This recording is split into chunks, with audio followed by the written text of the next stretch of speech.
Right, so for today's video, we're going to be talking about a situation that has recently blew up between an artist and a hair salon. It involves someone not getting paid, it involves lawsuits, counter lawsuits. Also, we have some more stories regarding like a lot more staff members that weren't involved in this situation specifically. Like, there's a lot to get through, but first of all, let me introduce you to the people we're talking about today. So the first person to be aware of is Nina's World, a TikToker with 2,500 followers. Before this situation, Nina hadn't really posted many videos on TikTok, but since posting these videos, they have got quite a lot of views, right? I mean, this one right here, the original one's on 300,000 views. And in these videos, she is specifically talking about Flamingo Lounge hair. This is their TikTok account right here. It's a hair salon. As you can see, the account is actually private right now. Here's the Instagram account that isn't private, except the comments are limited on there, so you can only really see like the positive comments. Now, looking at their page, obviously a hair salon, and everything is very like bright and colorful. We can see the front of the building here. There's like this mural. You can see the sign right here. This is very important to the story we're talking about today, because recently Nina went over to TikTok and posted a video talking about how she was previously working with Flamingo Lounge hair, and she is an artist who paints murals, right? And she was going to work with Flamingo Lounge hair to paint a mural at the front of the building. Crazy story. So I have never done this before, but I am using my platform because the state of the world is chaos and there needs to be some form of justice here in general. So I am here to expose my story that I had with the Flamingo Lounge in Highland Park.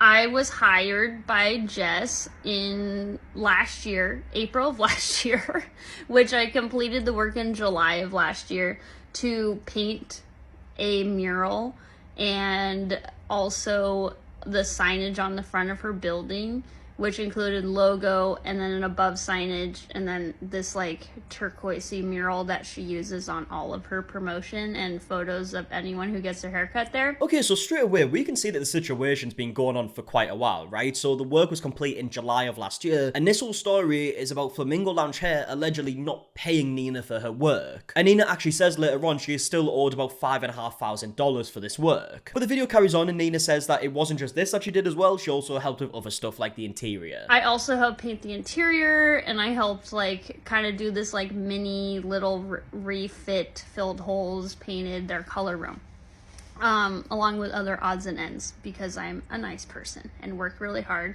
and was being supportive of a new business. And now this is where we hear about the lawsuit. So Nina goes on to say that she has been in and out of court for months now, right? And her case actually been dismissed, where she was actually trying to get her money back that she says that she is owed. So obviously this went south.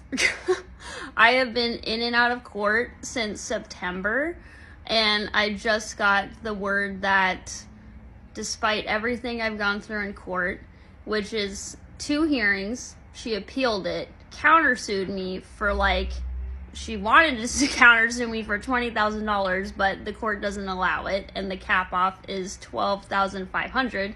So she decided to countersue me for $12K.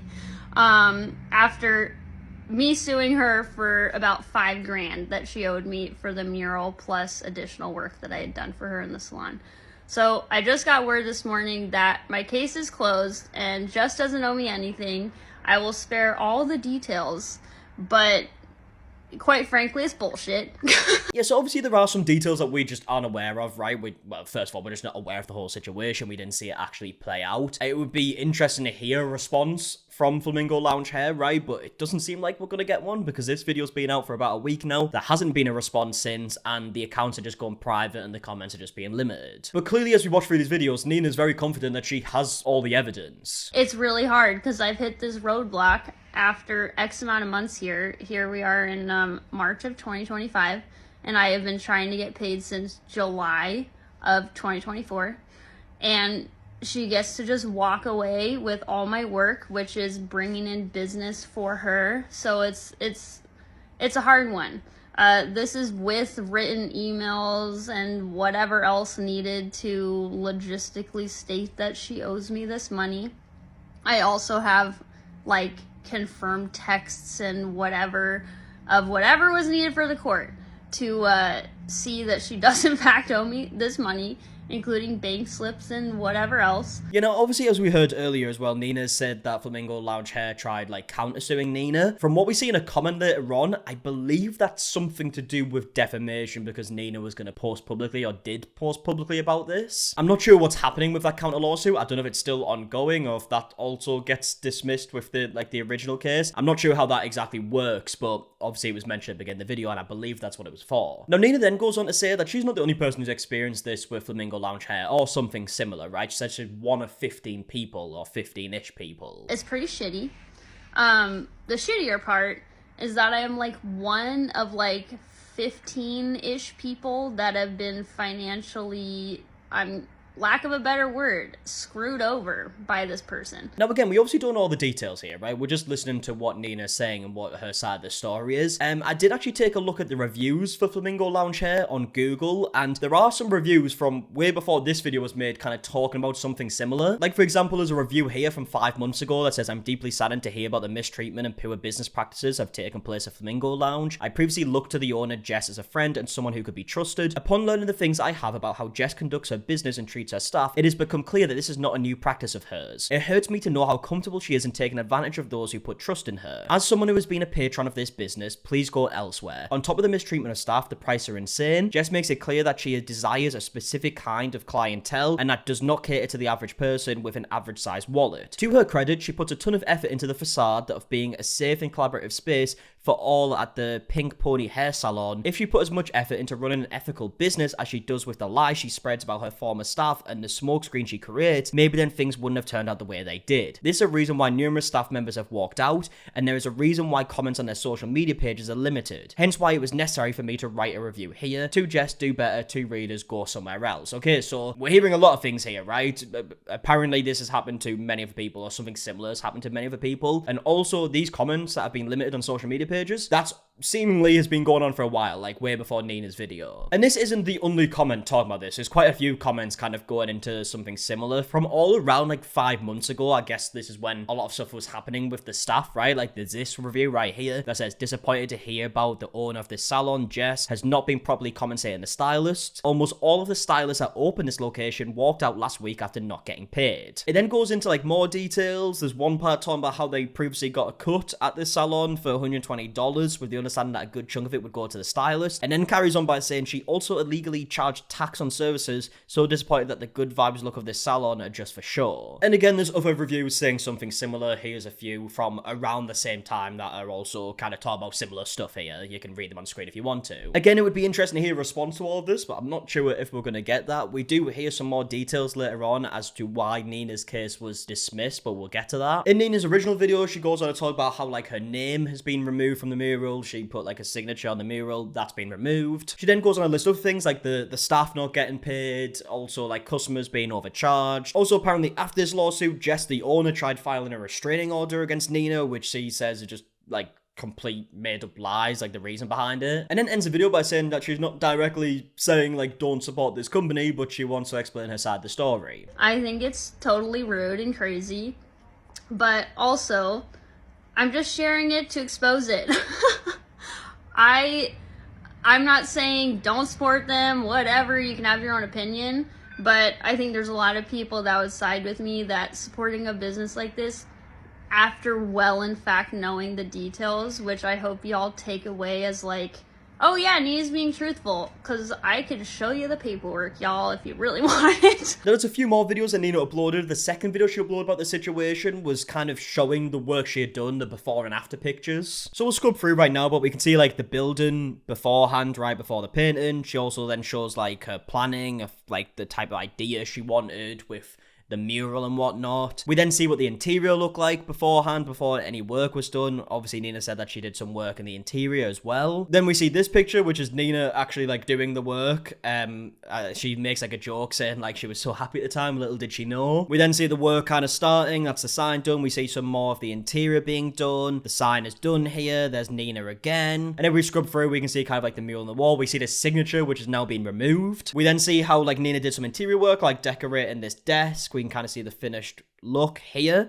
We can also see a picture here, yeah, with, I believe this is Jess, the owner, who Nina says was very happy with it at the time, and just some other bits like that of work that had been done. Now at this part, Nina actually shows like a group of people here, and she says something along the lines of like, these are all people who got fucked over. Oh, everyone who got screwed over, except for, I don't even know. Now, obviously, as we heard in the reviews, apparently, like, well, I think the review said all the people, I guess maybe the majority of people, maybe, who opened the store, like, who worked there as it opened, have now left because of not being paid. Again, we don't know all the details. We haven't seen, like, concrete proof or anything like that, right? We're just hearing what people are saying. But, yeah, that's what I'm assuming Nina's referencing there. Now, in the comment section of this video, someone has actually commented saying, so why was she counter-suing? Why didn't the judge think you need to be paid? To which Nina actually replied saying, she counter-sued me because she claimed I basically led a walkout on her salon and convinced people on the internet to defame her. Therefore, owing her a ton of money makes no sense. Okay, so this walkout on her salon, I'm assuming like the staff walking out that we heard about earlier. So from what we're hearing here, Nina is saying Jess blamed her for that. Now, seemingly, the thing that's really fucked over Nina here, from everything we're hearing, is because they didn't have a contract in place. And Nina has actually made a video talking about this, replying to someone saying like,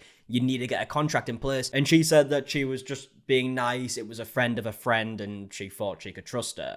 So I usually require 50% deposit prior to the start of a project, and then 50%, sometimes I do 60% up front and then 40 at the end, like the last day of the project, like, or it's like, you have to pay me and then I will unleash the files, you know, depends on the project.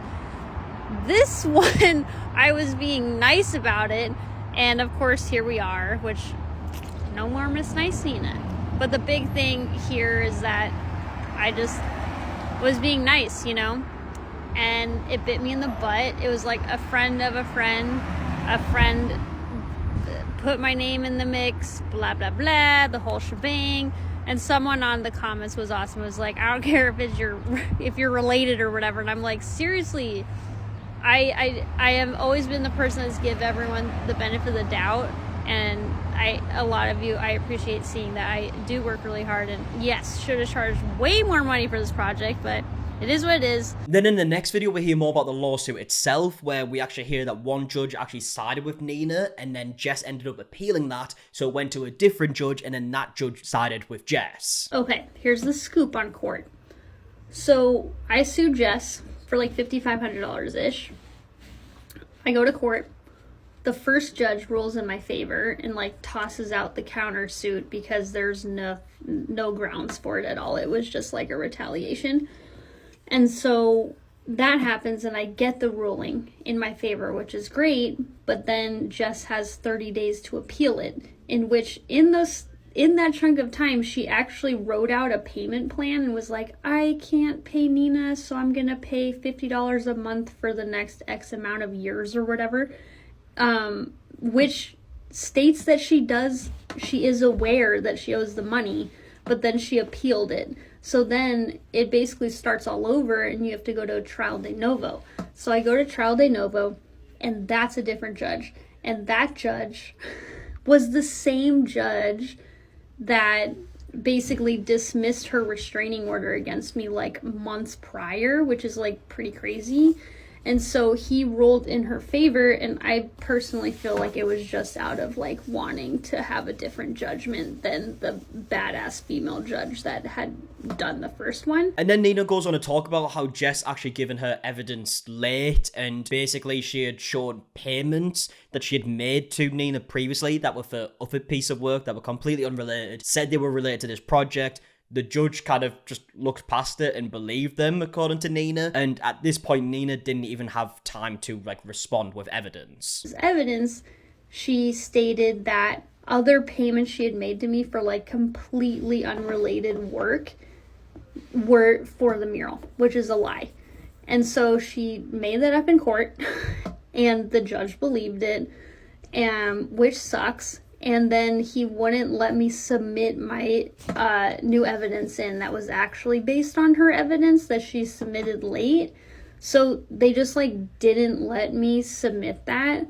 and which is really shitty because that was like even further in depth of why she owes me money. Yeah, so again, I think the thing that really has kind of like fucked over Nina here is the fact that there wasn't a contract in place, and I'm sure she knows that. We've heard, right? She knows that, but I mean, look, without the contract, it definitely makes things more complicated. You would still like to think with like the messages and whatnot, if there is messages, unless it was all planned in person, but if there's messages, you would like to think that would have some grounds, but yeah, a contract really should have been in place. Now, the last video that Nina's uploaded about this situation is just this one quickly to show that her signature has been removed from the mural. As you can see, it was in this corner right here, and you can actually see where it's kind of been painted over by a lighter coloured blue, it seems. But yeah, the name has been covered. Now, with that all being said, I would love to know your opinions in the comment section down below on everything that we spoke about in today's video. What do you think is going to happen next? Do you think we will hear a response? It would be interesting to hear what they would have to say, but like I said, I have a feeling that they probably won't respond publicly. Apparently, this has been a situation that's been going on for months as well, right? So who knows? But yeah, either way, let me know your thoughts in the comment section down below, what you think about everything we spoke about. If you did enjoy, leave a like, subscribe, all that stuff.